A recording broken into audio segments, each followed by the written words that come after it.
Hello and welcome back. You are learning Docker resource configuration. Now, you are aware about what is resource configuration, right? But before we are going for the practical of resource configuration, you have to understand default behavior. When we are creating Docker container or service, how it is actually working with the default settings.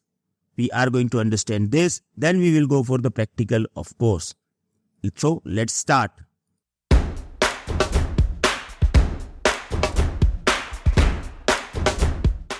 Before diving into how to set up specific resource limit for Docker container and service, it's important to understand the default behavior.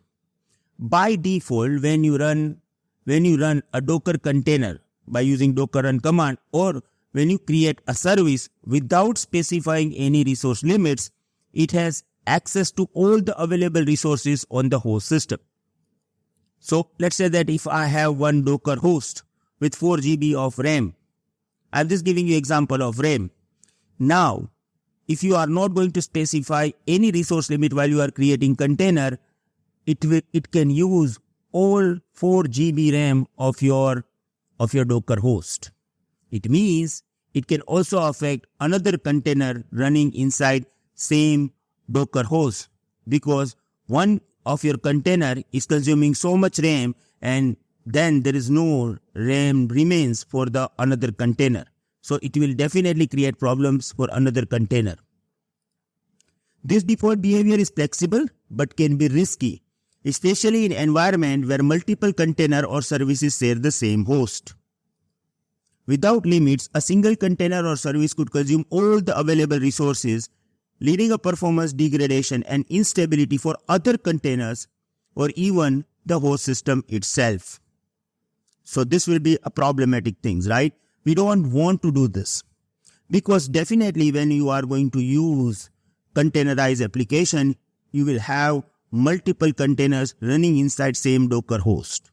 So it is also compulsory for you to set up resource limits.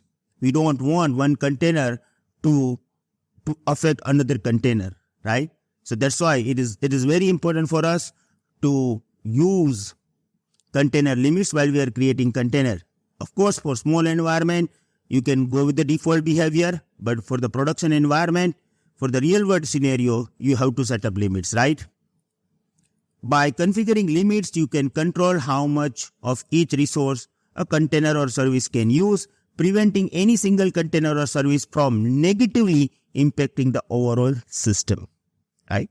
So this is like the most important part, because we have to understand default behavior, and now you are aware about the default behavior. So now we will set up limits, but before this we have to understand types of limits as well. So I know that you are waiting for the lab, but it is also very important for us to understand theory first. So in the next chapter, we are going to talk about types of limits, and it is really very interesting. Thank you very much. See you in the next video. Have a nice day. Goodbye.